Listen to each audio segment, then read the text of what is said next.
A palavra de Cristo é uma festa, um testemunho, uma luz, um caminho. Palavra e vida.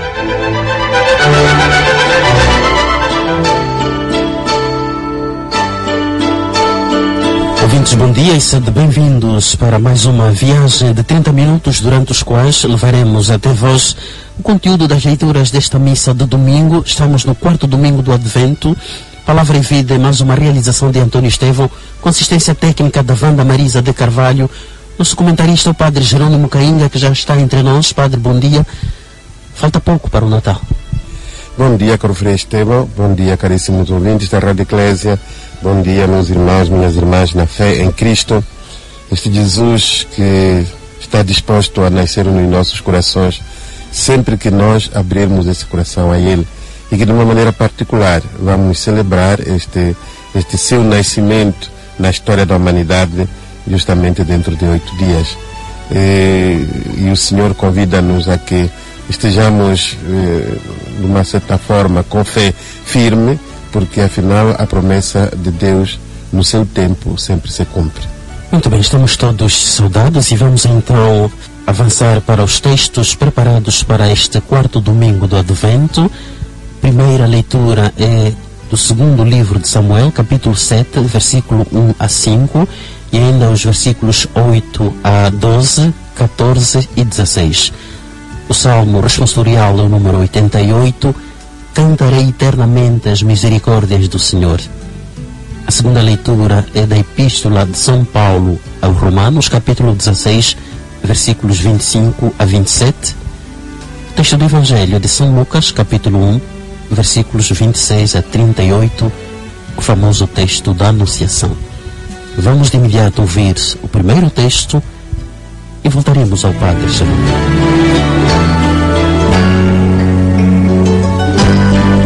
Leitura do segundo livro de Samuel.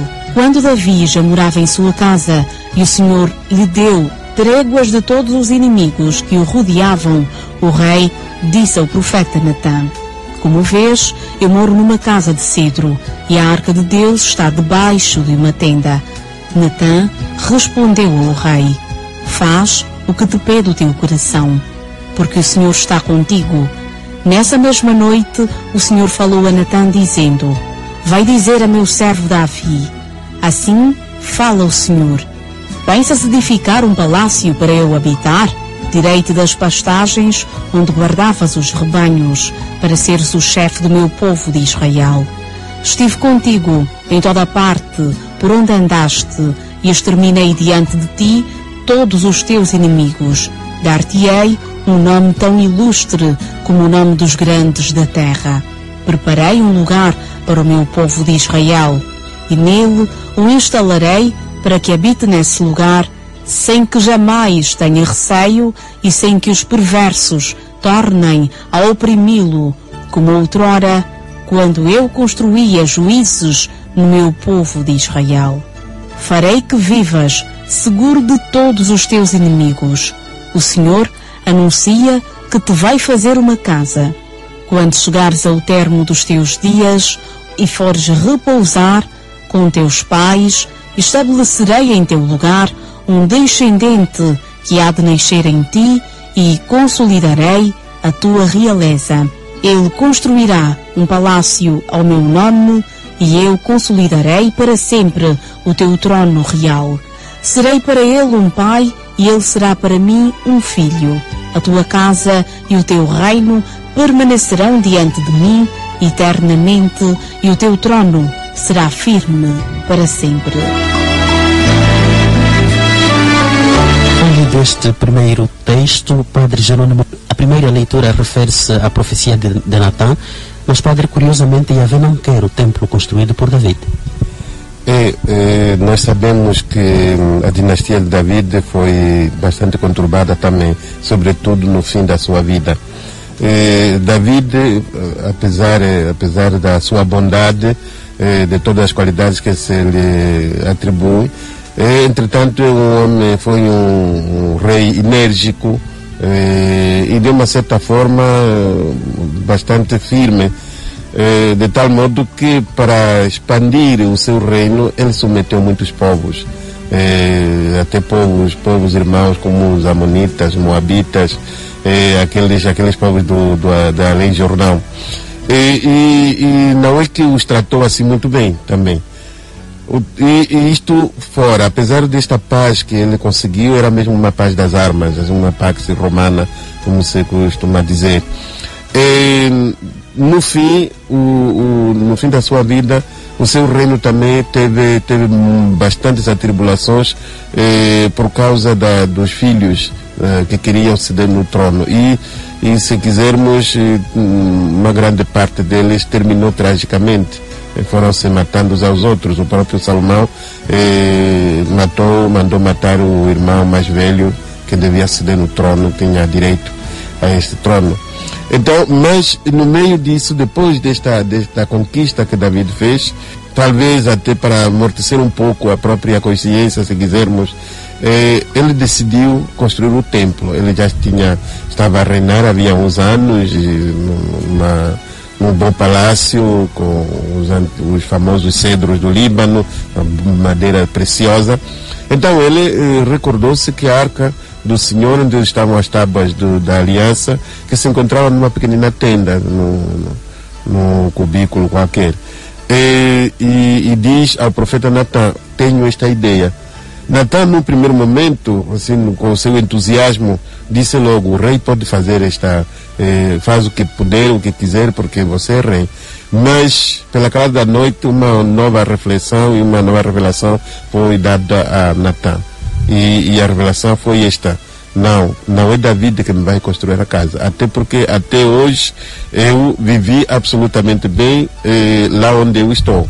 Portanto, não é você que me vai construir a casa, mas uma vez que você se mostra rei generoso, então eu vou fortificar a tua casa, isto é, a tua família, a tua dinastia. E aí Deus promete a David que quem iria construir a casa seria o filho dele. Tanto como sabemos, depois veio a ser Salomão, que veio a edificar o primeiro templo em Jerusalém. E para Deus o mais importante não era construir templo. Inclusivamente, depois, isto veio a ser interpretado como uma espécie de dissidências entre vários teólogos judeus. Portanto, alguns que pensavam que o templo acabou por encerrar Deus entre paredes. Portanto, já não era aquele Deus que estava no meio do seu povo, que caminhava com ele, como caminhou no deserto, que estava atento às suas necessidades. Ficou um Deus, digamos assim, adorado com incensos e sacrifícios e não sei o quê, abafado, se nós quisermos assim. Portanto, houve esta pequenina, houve este pensamento também. Mas, como digo, o que interessa aqui para nós é vermos como Deus promete, através de uma pessoa, uma prosperidade, digamos assim, uma continuidade da sua promessa, da sua ação. Estabelecerei minha aliança contigo, com a tua família, e o teu trono durará para sempre. É este texto, se quisermos, o mais messiânico que nós temos, talvez, no Antigo Testamento. Portanto, um texto a partir do qual se elaborou todo o pensamento messiânico que chegou até os tempos de Jesus. O próprio anjo, como depois acabaremos de ouvir no Evangelho, vai dizer que Jesus, o Filho de Deus, herdará o trono do seu pai David. Portanto, o Messias davídico começou a partir desta profecia. Padre, o que é que nos sugere esta história de David? Essa história de David significa que, por mais projetos que nós queiramos fazer, o que prevalece é o projeto de Deus. Aquilo que Deus quer como bem para a humanidade, isto Ele o realiza. E é através das pessoas que Ele escolhe, através de gente que Ele próprio, digamos assim, indica.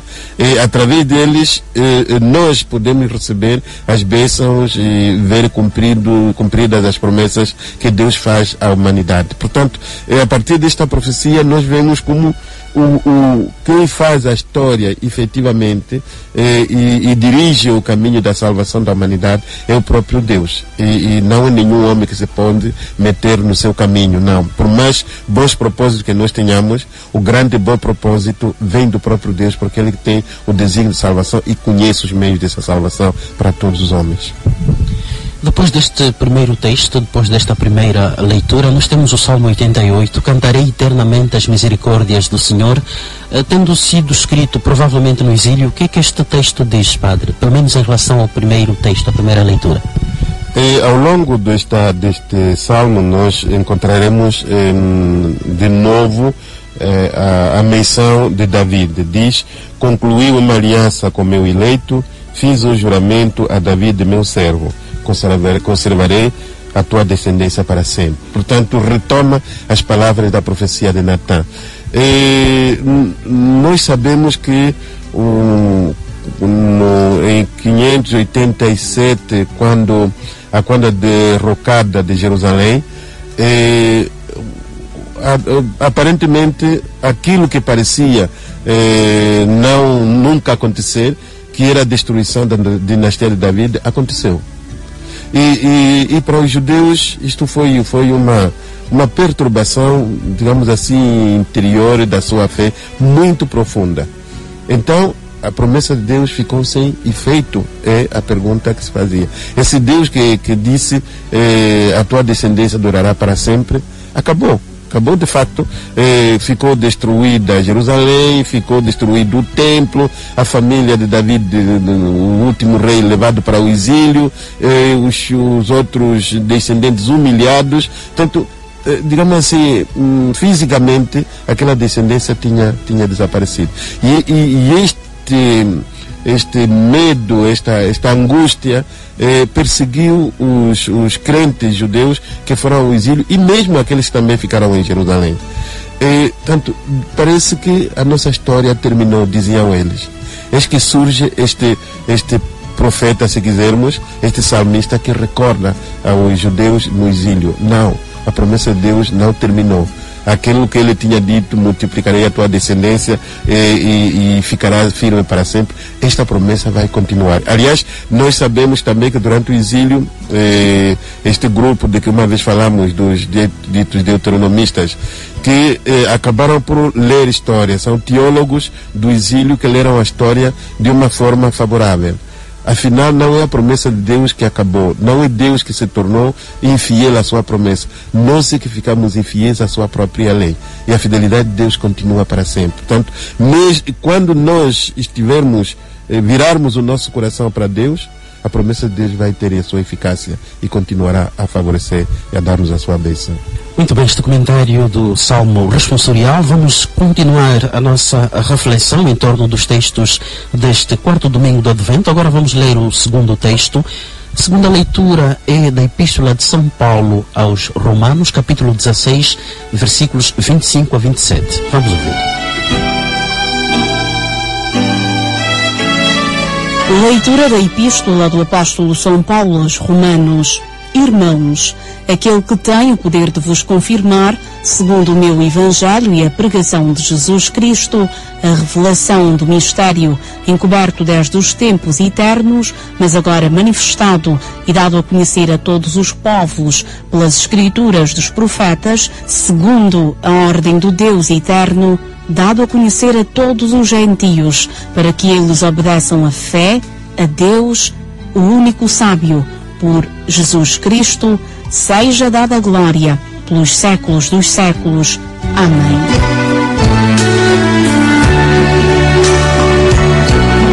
Foi lido este segundo texto, Padre. Na despedida, aqui Paulo parece falar do plano salvífico de Jesus. O que é que ele queria com este texto? Paulo, numa grande parte das suas cartas, termina sempre por agradecer a Deus tudo aquilo que ele entendeu como apóstolo. Portanto, aqui, depois de ele ter falado ao longo da carta aos Romanos, nós ouvimos, fala antes de mais da justiça misericordiosa do Senhor, onde diz: quando quando nós éramos mesmo pecadores, inimigos de Deus, é exatamente nesse momento que ele viu o seu próprio filho, mostrando o contrário da nossa inimizade. Depois vemos Paulo também a falar da questão dos judeus que não acreditaram no Evangelho, não acreditaram no Filho de Deus, e a esperança que Paulo nutre, apesar de tudo, diz ele, se com a negação do grupo dos judeus, a rejeição de Jesus do grupo dos judeus, provocou a entrada dos pagãos, então tanto mais não será a salvação dos judeus quando todos os pagãos reconhecerem o próprio Jesus. Tanto ele, apesar dos problemas que ele sente, da dificuldade que ele vê de como se operará a salvação do seu próprio povo, acaba por acreditar que os judeus não estão condenados. Depois dá-nos todo o conjunto de exortações sobre a caridade, a oração pelos governantes, no capítulo 13. Agora conclui a sua carta, vê que ao longo de tudo aquilo que ele escreveu, está aí, digamos, a luz de Deus que ilumina o mundo inteiro. E, portanto, agora ele vai dar graças ao Senhor. E diz ele que a este Deus que tem todo o poder de confirmar aqueles que acreditam, a ele devemos dar glória. Porque revelou ao longo de todos os tempos um mistério que ninguém mais o conhecia, que é o plano da salvação do próprio Deus. E Paulo fala o plano que foi revelado ao longo dos tempos através dos povos. O livro da sabedoria diz-nos que não é inteligente o indivíduo que, olhando para a beleza da natureza, aprecia e admira a maravilha da natureza e não reconhece o autor desta maravilha, desta beleza da própria natureza. Portanto, mesmo sem palavra, Deus e o seu plano podem se ler através da própria natureza, mesmo até através da própria inteligência humana, da beleza do ser humano também. Mas, sobretudo, a palavra desse plano foi se revelando também através dos profetas. Isto também nos diz o livro, a carta aos Hebreus, né? Deus que falou durante muito tempo através dos profetas, finalmente falou-nos por seu próprio Filho. E Paulo partilha deste Evangelho de Jesus Cristo e que comunica ao mundo. Afinal, Deus teve um plano, não salvar só os judeus, mas salvar toda a humanidade. Então diz assim, agradeçamos ao Senhor este plano de Deus que acaba de se realizar na história humana, através de Jesus, no qual ele próprio partilha e faz parte. Palavra e Vida na Rádio Eclésia, emissora católica de Angola. Estivemos a analisar o conteúdo da primeira leitura do Salmo Responsorial 88 e também a segunda leitura neste quarto domingo do tempo do Advento. Vamos para um tempo de intervalo e a seguir continuamos a nossa meditação. Vamos ler o texto de São Lucas, Evangelho de Jesus Cristo segundo São Lucas, capítulo 1, versículos 26 a 38, o texto da Anunciação. Por agora vamos ouvir música e depois continuamos. Deus não quer o sofrimento. O sofrimento que Jesus passou é aquilo que exemplifica o que acontece na humanidade.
dos textos sagrados. Palavra e vida, aos sábados e ao domingo, na emissora católica de Angola. Rádio Eclésia, emissora católica de Angola, estamos a comentar o conteúdo das leituras previstas para este quarto domingo do Advento. O Evangelho vem a seguir, é de São Lucas, capítulo 1, versículos 26 a 38. Evangelho de Nosso Senhor Jesus Cristo, segundo São Lucas. Naquele tempo, o anjo Gabriel foi enviado por Deus a uma cidade da Galileia chamada Nazaré, a uma virgem desposada com um homem chamado José. O nome da virgem era Maria. Tendo entrado onde ela estava, disse o anjo: Ave, cheia de graça, o Senhor está contigo. Bendita és tu entre as mulheres. Ela ficou perturbada com estas palavras e pensava que saudação seria aquela. Disse-lhe o anjo: Não temas, Maria, porque encontraste graça diante de Deus. Conceberás e darás à luz um filho, a quem porás o nome de Jesus. Ele será grande e chamar-se-á Filho do Altíssimo. O Senhor Deus lhe dará o trono de seu pai David. Reinará eternamente sobre a casa de Jacó, e o seu reinado não terá fim. Maria disse ao anjo: Como será isto, se eu não conheço o homem? O anjo respondeu-lhe: O Espírito Santo virá sobre ti, e a força do Altíssimo te cobrirá com a sua sombra. Por isso, o santo que vai nascer será chamado Filho de Deus. E a tua parenta Isabel concebeu também um filho na sua velhice, e este é o 6º mês daquela a quem chamavam estéril, porque a Deus nada é impossível. Maria disse então: Eis a escrava do Senhor, faça-se em mim segundo a tua palavra. Foi lido o texto do Evangelho, Padre. Maria tem todas as razões para estar inquieta. Uma visita rara, de alguém raro, para uma proposta bem rara. Sim, mas provavelmente Maria não estaria completamente desconhecida, não desconhecia completamente o ambiente. Nós sabemos que esse tipo de anúncios existiu no Antigo Testamento. Sabemos como nasceu Isaac. Portanto, passa Deus e diz: dentro de um ano Sara vai ter um filho, e já nos seus 90 anos. Sabemos como nasceu Sansão também, de uma mãe que não tinha filhos. Às tantas passa um anjo e diz: vai ter um filho. Também Samuel, então, o nascimento de Samuel também foi mais ou menos nesse sentido. Portanto, digamos assim, era já uma espécie de tradição, se quisermos, este modo de Deus intervir na humanidade e encontrar pessoas não preparadas para uma certa situação e mudar, digamos assim, introduzir o seu plano nessa história através dessas pessoas. Maria era virgem, portanto, mas parece ter propósitos de conservar a sua virgindade, mesmo depois de ter aceitado viver com José. E, portanto, por isso ela de facto fica perturbada. Apesar de tudo, não deixa de ser novidade. Uma pessoa que vem do alto, que chama a ela cheia de graça, bendita entre todas as mulheres. Quer dizer, são elogios com que Maria não podia contar, sobretudo dada a sua simplicidade e o lugar onde se encontrava. Nazaré era uma região que em todo o Antigo Testamento não se menciona absolutamente. O que nós sabemos é que Belém ainda aparece no profeta Miqueias, mas Nazaré é uma região de pagãos. Portanto, terras para além de Zabulão, como dizia o profeta Isaías. Portanto, tudo é um ambiente todo, digamos assim, fica perturbado com esta aparição do anjo. Mas depois Maria começa a compreender que efetivamente aquele homem ou aquela figura trouxe uma mensagem especial. Portanto, ela é indicada para ser a mãe do Filho do próprio Deus. Nisto nós vemos duas personalidades. O próprio Lucas, ao escrever isso, acho que ele nos indica já uma profissão de fé. aquilo que ele acreditava. Portanto, o filho de Maria será chamado Filho de Deus.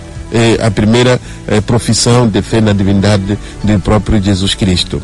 E Maria acaba por compreender que, se isto de facto é algo que vem de Deus, ela não tem que negar a proposta que Deus lhe faz, mesmo em toda a sua liberdade. Por isso também ela termina responde com esta bonita frase: se esta é a vontade de Deus, então eu sou a sua serva, que se faça em mim tal como ele próprio acaba de anunciar. Este comentário do texto do Evangelho, estamos no fim da nossa edição de hoje, Padre. O que fica então para este domingo como mensagem final para todos nós? Bom, nós estamos, como dissemos no início, há 8 dias da celebração da festa da encarnação de Deus na humanidade. Este, digamos assim, é o termo próprio para compreendermos a festa do Natal. Natal, já temos dito, não é uma questão de bolos e presentes. É, antes de mais, receber o grande presente, afinal, que nos vem do próprio Deus, que nos envia o seu Filho. E Jesus Cristo, que assume em toda a sua vida o plano do Pai e comunica-o a todos nós. Portanto, Deus nos ama até ao fim, até ao ponto de entregar o seu próprio Filho. Jesus, no Evangelho de São João, fala-nos da sua hora. E mesmo no próprio Evangelho, quando chega o momento da sua morte, diz: tudo está consumado. Portanto, não que agora vocês se arranjem, porque eu já fiz o que devia ter feito, mas no sentido de que tinha chegado ao ponto mais alto da demonstração do seu amor e do amor do Pai em relação à humanidade. É este dom que nós celebramos no Natal. E, portanto, as leituras todas hoje convidam-nos exatamente a isso, que a promessa de Deus sempre se cumpre. E aí que nós temos de ter o cuidado, porque também nós os cristãos muitas vezes vivemos esta perplexidade do exílio, em que as pessoas pensam, parece que aquilo que Jesus Cristo disse, afinal, não se realiza nada. Não, a promessa de Deus, desde David até o tempo de Jesus, tinham se passado mais de 500 anos, então mais de 5 séculos, e parece que toda a gente tinha esquecido. Mas Deus vai dizer à pobre Maria: olha, aquilo que tinha sido dito no princípio vai se realizar e tu vais ser a grande protagonista. Portanto, Deus está a contar conosco para realizar neste mundo o seu plano de amor, o seu plano de justiça, o seu plano de salvação. Cabe agora a nós recebê-lo e comunicá-lo também aos outros. Este é o Natal que, começado, não pode terminar, porque a encarnação de Jesus, o mistério da encarnação, iniciou, mas não terminou. Mesmo com o mistério pascal, foi ampliado esse mistério da encarnação para que, através do mistério pascal, chegue a todo homem e a todo mundo. Palavras finais do Padre Jerônimo Cainga, numa altura em que estamos mesmo no fim da nossa edição de hoje. Palavra e vida, ponto final. Próximo domingo estaremos de volta para o comentário das leituras do Natal. Por hoje, recebam então os abraços da Wanda Marisa de Carvalho, que esteve conosco na assistência técnica. Tal como disse o Padre Jerônimo, nosso comentarista, eu sou Antônio Estevão, estive convosco a realizar e a apresentar este espaço que vai ao ar ao sábado às 7h30 e reposto às 6h30 de domingo. Um abraço a todos e continuemos juntos. Palavra e vida. A palavra de Cristo é uma festa, um testemunho, uma luz, um caminho. Palavra e vida.